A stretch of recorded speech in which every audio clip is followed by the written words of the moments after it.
Muy buenas tardes, bienvenido a su programa Jabrín Jarabar, amigos de la palabra.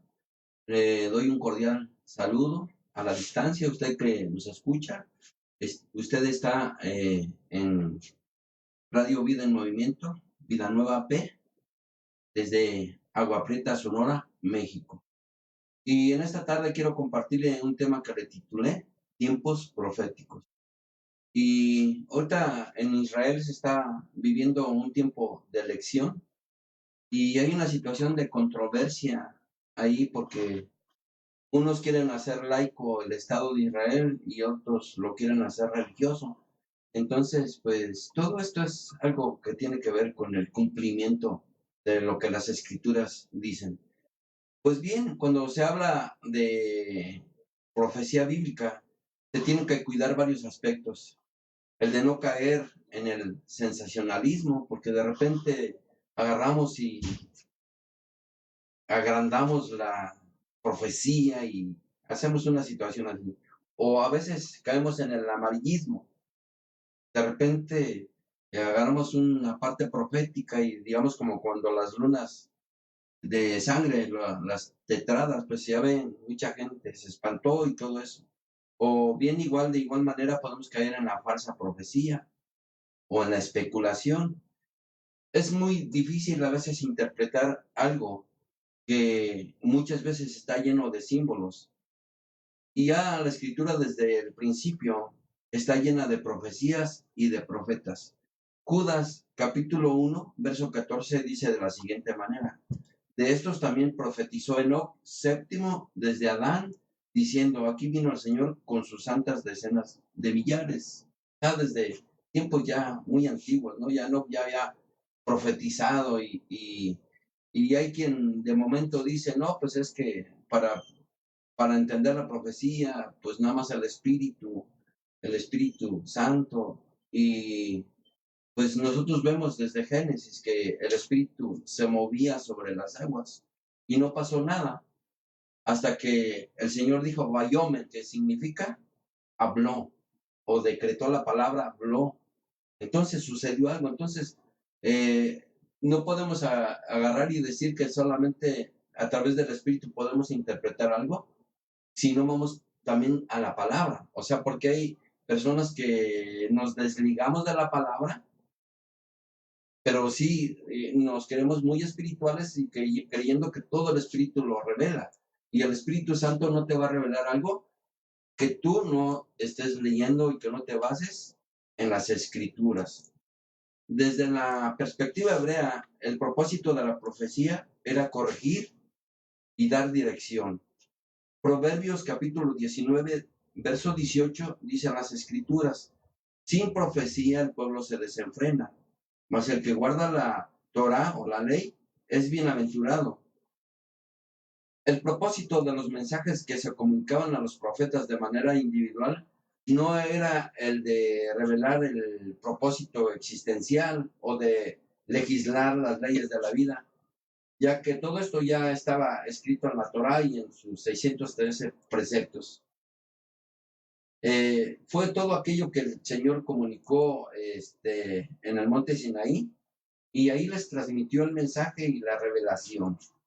En segunda de Pedro, capítulo 1, verso 19 al verso 21, de igual manera las escrituras dicen lo siguiente: tenemos la palabra profética más segura, a la cual harán bien en estar atentos como una antorcha que alumbra en lugar oscuro, hasta que el día esclarezca y el lucero de la mañana salga en nuestros corazones.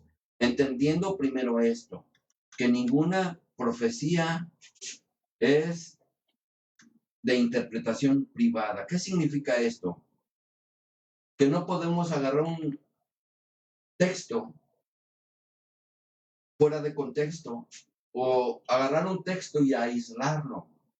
Tenemos que ir a todas las escrituras y a ver de qué se trata para que nos dé luz y podernos dar una idea correcta de lo que el profeta o el tema que se refiere a la profecía nos está diciendo. Porque dice en el verso 21, porque nunca la profecía fue traída por voluntad humana, sino que los santos hombres de Dios hablaron siendo inspirados por el Espíritu Santo. En cierto sentido, el Señor nos dejó su palabra para que la estudiemos y la entendamos. Eh, Mucho de lo que en otro tiempo no se entendía, ahora sí se puede entender, porque aún Daniel con toda la sabiduría no pudo entender algunas cosas porque no eran para su tiempo. ¿Cuántos conocemos a Daniel? Sabemos que fue uno de los sabios que se llevaron a Babilonia junto con sus amigos. Eh, y él llega ahí y le sirve al rey Nabucodonosor. Y mire qué dice Daniel, capítulo 12, versos del 1 al 4. En aquel tiempo se levantará Miguel, el gran príncipe que está de parte de los hijos de tu pueblo. Dice en segunda de Tesalonicenses, capítulo 2, verso 7 al verso 9. Porque ya está en acción el ministerio de la iniquidad, solo que hay quien al presente lo detiene hasta que él a su vez se ha quitado de en medio. Entonces se manifestará aquel inicuo a quien el Señor matará con el espíritu de su boca y destruirá con el esplendor de su venida. Inicuo cuyo advenimiento es por obra de Satanás con gran poder y señales y prodigios mentirosos. Entonces dice aquí, y será tiempos de angustia, cual nunca fue desde que hubo gente hasta entonces. Continuando con Daniel. Les quería mencionar este pasaje de Tesalonicenses. ¿Por qué dice? Porque en aquel tiempo se levantará Miguel. ¿Quién era Miguel? O sea, una profecía.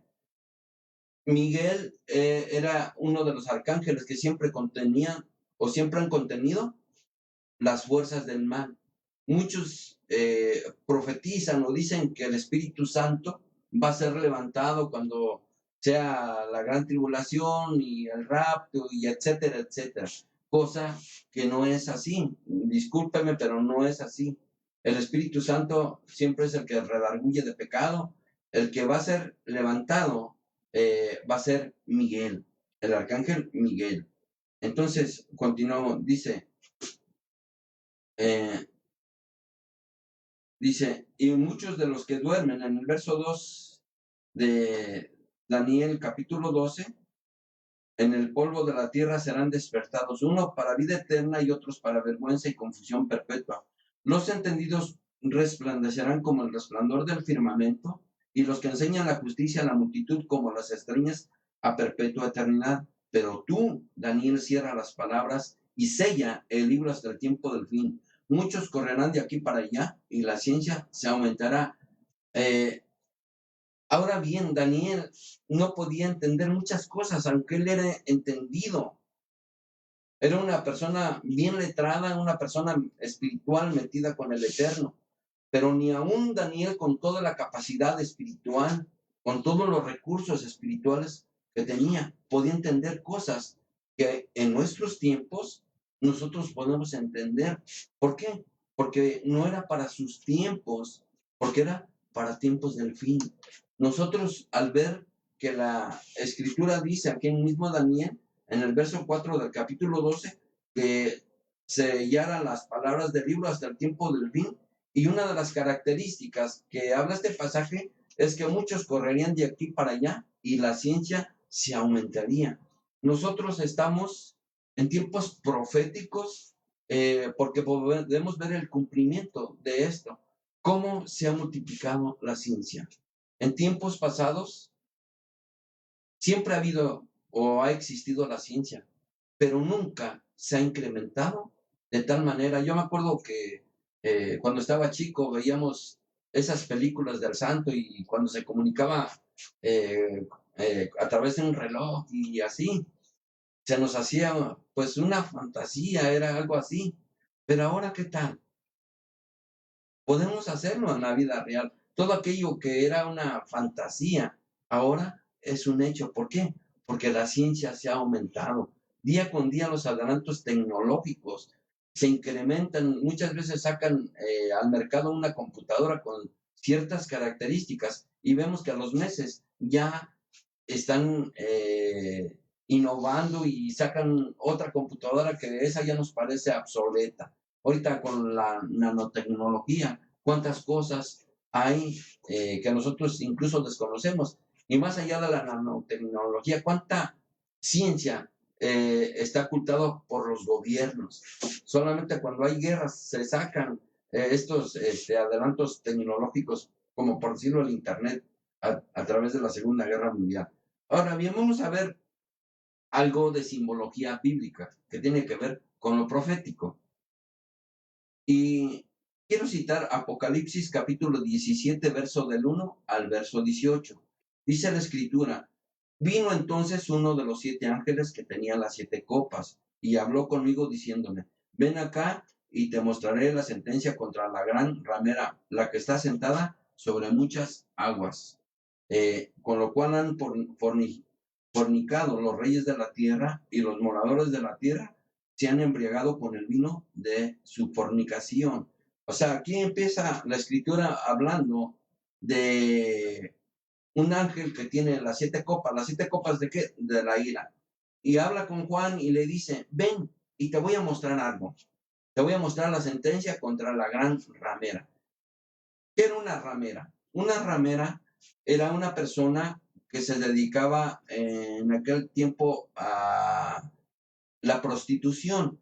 Y para que la gente entendiera que se dedicaba a eso, colocaba un ramo de flores en la puerta, o un ramo de flores, y por eso se le denominaba ramera. Dice: la cual está sentada sobre muchas aguas. En el verso 2 dice lo siguiente: con lo cual han fornicado los reyes de la tierra, y los moradores de la tierra se han embriagado con el vino de su fornicación. Y el ángel continúa diciendo, dice, Juan continúa diciendo y dice: y me llevó en el espíritu al desierto, y vi a una mujer sentada sobre una bestia escarlata, llena de nombres, de blasfemias, que tenía 7 cabezas y 10 cuernos. Cuando vemos este relato escritural, de repente nos imaginamos o pensamos que esta bestia es como Godzilla, o no sé, un monstruo así legendario, como un dragón y con varias cabezas y echando fuego y todo eso.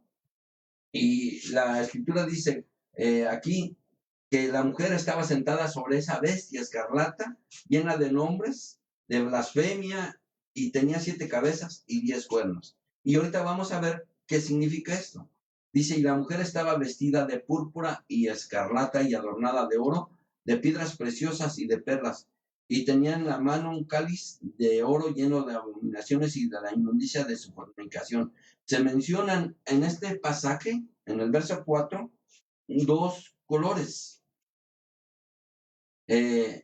para darnos a entender que esta bestia tenía un respaldo religioso y político, ya que de ese color se vestían los reyes y se vestían los sacerdotes. O sea, era el púrpura, que era el morado o avioletado, o el escarlata, que era el color un rojo muy intenso, entre el carmesí y el grana. En el verso 5 continúa diciendo: y en su nombre un nombre escrito, un misterio, Babilonia la grande, la madre de las rameras y de las abominaciones de la tierra. Y vi a la mujer ebria de la sangre de los santos y de la sangre de los mártires de Yeshua, y cuando la vi quedé asombrado con gran asombro. Y el ángel me dijo: ¿por qué te asombras? Yo te diré el misterio de la mujer y de la bestia que la trae, la cual tiene las 7 cabezas y los 10 cuernos. La bestia que has visto era y no es, y está por subir del abismo e ir a perdición. Y los moradores de la tierra, aquellos cuyos nombres no están escritos desde la fundación del mundo en el libro de la vida, se asombrarán viendo a la bestia que era y no es y será. Esto para la mente que tenga sabiduría. Aquí vamos a empezar a ver la simbología, aparte de los colores que ya les decía. Dice, verso 9 de Apocalipsis 17, las 7 cabezas, el ángel explicándole a Juan, le dice: las 7 cabezas son 7 montes sobre los cuales se sienta la mujer. Nos está dando una ubicación geográfica. ¿Han oído hablar a ustedes de la ciudad de las 7 colinas? ¿A qué ciudad se refiere? Sí lo saben. Si no, ahorita lo vamos a aprender. Roma, la ciudad de Roma, fue fundada desde 7 colinas, es decir, desde el Aventino, Celio, Esquelino, Palatino, Quirinal, Viminal y Capitolio.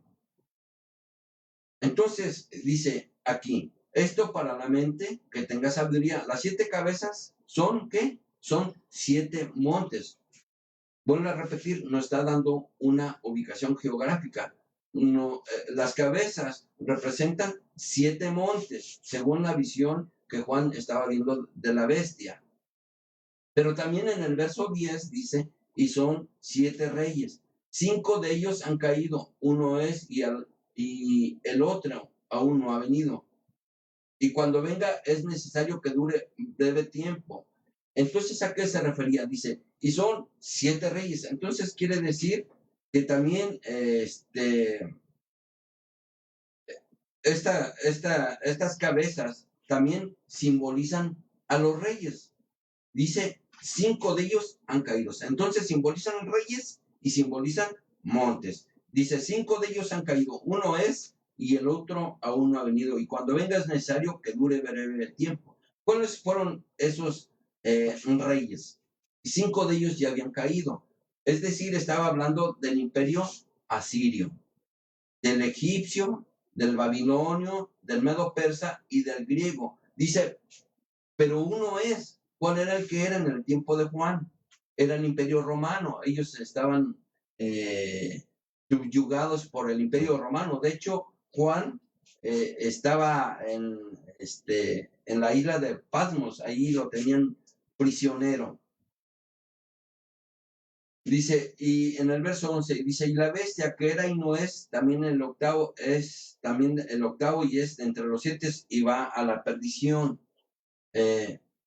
Entonces decíamos que 5 ya habían caído y uno era, es decir, Roma. Y dice, y la bestia que era y no es también el octavo y es de entre los 7 y va a la perdición. Quiere decir que la bestia o el imperio que se va a levantar va a absorber todas las características de estos imperios, porque cada imperio tuvo ciertas características. Podríamos decir del imperio griego, ¿qué podríamos decir? Alejandro Magno de manera rápida conquistó, o sea, el imperio se expandió muy rápido y a donde quiera que él conquistaba, imponían ciertas características. Una de ellas podríamos decir la filosofía. Ya ven que en Grecia había grandes filósofos. Entonces, este octavo imperio que se levante va a tener todas las características de estos imperios que fueron antes. Hablamos de Babilonia. Babilonia, ¿qué características tenía? Babilonia era un imperio esplendoroso, majestuoso. De hecho, una de las maravillas eran los jardines colgantes de Babilonia. Dice, y en el verso 12 de Apocalipsis capítulo 17, dice, y los 10 cuernos que has visto son 10 reyes que aún no han recibido reino, pero en una hora recibirán autoridad como reyes juntamente con la bestia. Estos tienen que ver con los pies del último imperio. Entonces, vemos que las cabezas y los cuernos, ¿qué simbolizan? Pues reyes, montes. Entonces, ahorita, posteriormente, vamos a ver qué simbolizan las aguas. Pero quiero mencionarles acerca de estos pies. Dice, en el verso 12, los 10 cuernos que has visto son 10 reyes. Entonces, los cuernos simbolizan reyes. Dice que aún no han recibido reino, pero por una hora recibirán autoridad como reyes juntamente con la bestia. Es decir, va a ser de manera rápido. Esto tiene que ver, les decía, con los pies del último imperio. Y voy a citarles una escritura. Daniel capítulo 2, verso 24 al verso 45. Dice la escritura, respondiendo el rey y dijo a Daniel, el cual llamaba Belsatzar, ¿podrás tú hacerme conocer el sueño que vi y su interpretación? Resulta que Nabucodonosor estaba pensando qué serían los tiempos por venir. Él estaba meditando y en la noche él tiene un sueño. Y en ese sueño el Eterno le revela lo que habría de venir y ese sueño a él lo espanta. Pero se le olvida, nada más se acuerda que él tuvo un sueño y cuando se despierta no se recuerda de ese sueño Y tal vez si recordaba algo no lo quiso dar a conocer porque llama a todos sus sabios, astrólogos, adivinos, a todos sus consejeros y les dice que le revelen qué significa ese sueño. Entonces estas personas le dicen, pues dinos qué sueño tuviste para que nosotros te lo podamos interpretar. Y Nabucodonosor le dice, es que el sueño no lo recuerdo. Pero de igual manera, si se los dijera, me iban a echar mentiras. Entonces vemos aquí a Daniel viniendo a este rey, porque para esto pone a orar y ayunar a sus amigos para que lo apoyaran, para que Dios le revelara que había en el corazón de este rey. Y entonces, en el verso 26, dice así la escritura, respondiendo el rey le dijo a Daniel, al cual llamaban Belsasar, ¿podrás tú hacerme conocer el sueño que vi y su interpretación? Y Daniel le respondió delante del rey, diciendo, el misterio que el rey demanda, ni sabios, ni astrólogos, ni magos, ni adivinos lo pueden revelar al rey. Si el Señor no quiere revelarnos algo, simplemente no vamos a poder interpretar nada. ¿Por qué hay tantos falsos profetas o tantas falsas profecías? Porque a veces queremos saberlo todo y la escritura dice que las cosas ocultas pertenecen a Dios, mas las reveladas son para nosotros para darlas a conocer. En el verso 27 del capítulo 2, decíamos que Daniel le había respondido que ni astrólogos, ni magos, ni adivinos le podían revelar al rey lo que él había soñado. Y en el verso 28 dice, pero hay un Dios en los cielos, el cual revela los misterios. Y él ha hecho saber al rey Nabucodonosor lo que ha de acontecer en los postreros días. He aquí tu sueño y las visiones que has tenido en tu cama. Estando tú, oh rey, en tu cama, te vinieron pensamientos por saber lo que habría de ser en lo porvenir. Y el que revela los misterios te mostró lo que ha de ser.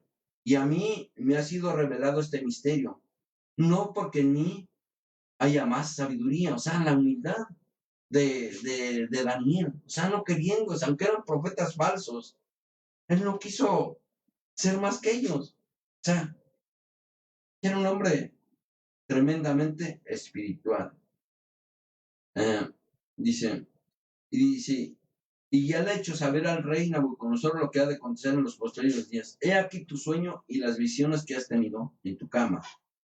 Estando tú, oh rey, en tu cama, te vinieron pensamientos por saber lo que había de ser el porvenir, y el que revela los misterios te mostró lo que ha de ser. ¿Qué nos enseña esto? Que Dios le revela a quien quiere revelarle. Nabucodonosor no era una persona espiritual, de hecho adoraba dioses, pero a Dios le plació revelarle y le reveló simplemente que él no pudo saber qué le había revelado el Creador. Dice en el verso 30, y a mí me ha sido revelado este misterio, no porque en mí haya más sabiduría que en todos los vivientes, sino para que se dé a conocer al rey la interpretación y para que entiendas los pensamientos de tu corazón. Tú, oh rey, veías y aquí una gran imagen. Esta imagen que era muy grande y cuya gloria era muy sublime, estaba de pie delante de ti y su aspecto era terrible. La cabeza de esta imagen era de oro fino, su pecho y sus brazos de plata, su vientre y sus muslos de bronce, sus piernas de hierro, sus pies en parte de hierro y en parte de barro cocido. Estabas mirando hasta que una piedra fue cortada, no con mano, e hirió a la imagen en sus pies de hierro y de barro cocido y los desmenuzó. Entonces fueron desmenuzados también el hierro, el barro cocido, el bronce, la plata y el oro, y fueron como tamo en las eras del verano y se los llevó el viento sin que de ellos quedase rastro alguno. Mas la piedra que hirió a la imagen fue hecha un gran monte que llenó toda la tierra. Este es el sueño. También la interpretación de él le diremos en presencia del rey. Y aquí viene la interpretación. Y le dice, tú, oh rey, eres rey de reyes, porque el Dios del cielo te ha dado reino, poder, fuerza y majestad. Y donde quiera que habitan hijos de los hombres, bestias del campo y aves del cielo, Él los ha entregado en tu mano y te ha dado el dominio sobre todo. Tú eres aquella cabeza de oro. Entonces la estatua estaba representada con estos metales, con estos materiales. Y aquí Daniel le está diciendo, ¿sabes qué, rey? De esa estatua que tú soñaste, la cabeza de oro la representa tu imperio. Dice, y después de ti se levantará otro reino inferior al tuyo, o sea, de plata. Y luego un tercer reino, el de bronce, el imperio griego, ¿no? Después de Babilonia fueron los medos y los persas y después el imperio griego, el cual dominará sobre toda la tierra. Y el cuarto reino será fuerte como hierro, y como el hierro desmenuza y rompe todas las cosas, desmenuzará y quebrantará todo. Es decir, Roma conquistó todos los imperios que existían en ese tiempo. Él los deshizo. Poco a poco fue absorbiéndolos hasta que se hizo un gran imperio. Y todas las formaciones militares eran muy fuertes. Los romanos siempre fueron guerreros muy fuertes. Dice, y lo que viste de los pies y los dedos en parte de barro cocido de alfarero y en parte de hierro, será un reino dividido, mas habrá en él algo de la fuerza del hierro, así como viste el hierro mezclado con barro cocido. Y por ser los dedos de los pies en parte de hierro y en parte de barro cocido, el reino será en parte fuerte y en parte frágil. Aquí voy a explicar algo. Entonces, es una estatua.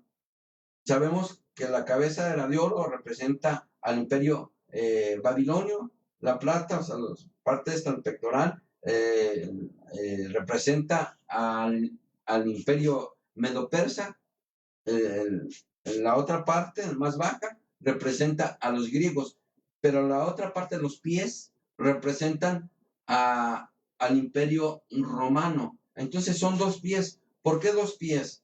Porque el reino romano se dividió en el imperio de Oriente y el imperio de Occidente.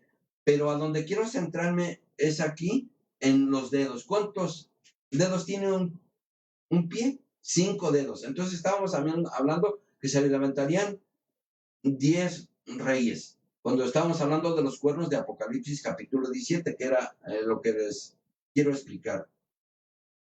Y dice en el verso 43 de Daniel, dice, así como viste el hierro mezclado con barro, se mezclarán por medio de alianzas humanas, pero no se unirán el uno con el otro, como el hierro no se mezcla con el barro. Y en los días de estos reyes, el Dios del cielo levantará un reino que no será jamás destruido, ni será el reino dejado a otro pueblo. Desmenuzará y consumirá a todos estos reinos, pero él permanecerá para siempre. Y de la manera que viste que el monte fue cortada una piedra, no con mano, la cual desmenuzó el hierro, el bronce, el barro, la plata y el oro, el gran Dios ha mostrado al rey y lo que ha de acontecer al porvenir. Y el sueño es verdadero y fiel su interpretación. O sea, ¿qué pasa? Dice que cuando se unan estos 10 reyes que le van a dar el poder y la autoridad a la bestia, que nosotros conocemos como el anticristo, se va a levantar el Señor, porque la piedra no es otra cosa, no es nadie más que Yeshua. Él es la piedra que los edificadores desecharon. Y Él va a venir, se va a levantar y va a desmenuzar todos esos reinos. Por eso cuando se habla acerca del tiempo de fin, dice, y van a oír de guerras, de rumores de guerras, no se espanten, porque es necesario que todo esto acontezca, porque se tendrá que levantar nación contra nación, reino contra reino, agravar grandes pestes, terremotos en diferentes lugares.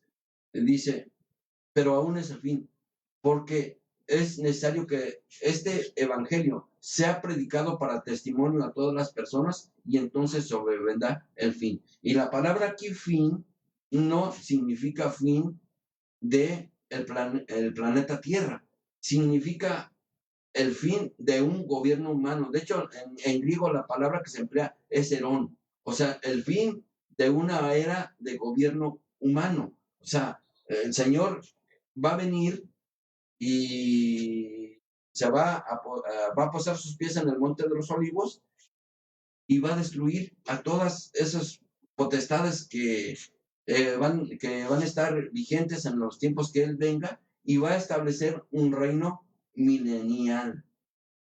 Entonces estos cuernos que representan 10 reyes que van a recibir en una hora su poder, le van a dar su poder y su autoridad a la bestia. Pero el Señor va a destruir todo eso, va a deshacer todo eso. Y esto tiene que ver también con esa estatua. O sea, toda la profecía, les decía, no es de inspiración privada, sino que hay una relación y toda la escritura está unida entre sí. Es como un rompecabezas que hay que estar uniendo. Entonces algunos comentarios que se han dado es que cuando se levantan estos 10 reyes, en lo que vimos de Apocalipsis o ahorita de Daniel, más se cree que son 10 bloques económicos, obviamente liderados por alguien. Hace tiempo existían 9. No sé ahorita actualmente cómo estemos, pero pues digamos, puedo mencionarle algunos. Digamos, aquí lo que era antiguamente el TLC, ¿no? Que ahorita es el TEC, México, Canadá, Estados Unidos, los Emiratos Árabes, el Pacto Andino, eh, el mercado, la comunidad europea. Es decir, había 9 bloques económicos y como es todo esto tiene que ver con economía, con el control económico, pues a través de bloques se va a lograr eso. Por eso en Apocalipsis, capítulo 13, habla de esa misma bestia, usted lo puede verificar y se habla que se va a venir sellando y que se va a tener un control absoluto en que nadie va a poder comprar ni vender. Ahora bien, vamos a continuar con Apocalipsis capítulo 17, verso 13.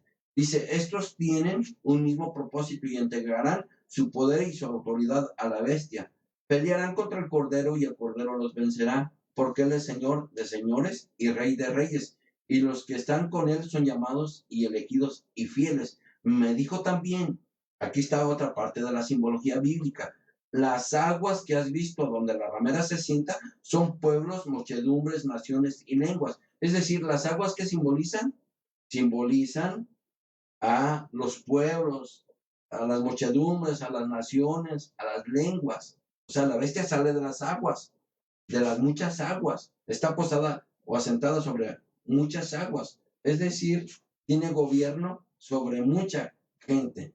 Dice, y los 10 cuernos que viste en la bestia, estos aborrecerán a la ramera y la dejarán desolada y desnuda. En el verso 16 de Apocalipsis 17, y devorarán sus carnes y la quemarán con fuego. Porque Dios ha puesto en sus corazones el ejecutar lo que Él quiso, ponerse de acuerdo y dar su reino a la bestia, hasta que se cumplan las palabras del Señor. Y la mujer, verso 18, que has visto es la gran ciudad que reina sobre los reyes de la tierra. Es decir, ¿quién reina o quién gobierna sobre los reyes de la tierra? Solamente hay una ciudad. Y esa es el Vaticano. Y su nombre, Vaticano, viene del monte Vaticano, probablemente del latín vaticinium, que significa predicción, profetizar, adivinar. Antiguamente esas colinas eran la sede de los oráculos etruscos. Entonces, todo esto tiene que ver con eso. Entonces, vimos que nos da una ubicación geográfica, nos enseña sobre quién está gobernando. Vemos nosotros en el relato, dice, vi a la bestia embriagada con la sangre de los santos. O sea, si nosotros vamos a la historia, nosotros nos vamos a dar cuenta cuánta situación ha causado esta institución. Matar a tanta gente, incluso hombres de ciencia, y pues es así. Entonces, yo no puedo decir otra cosa que no esté sustentado con las escrituras. Usted lo puede verificar.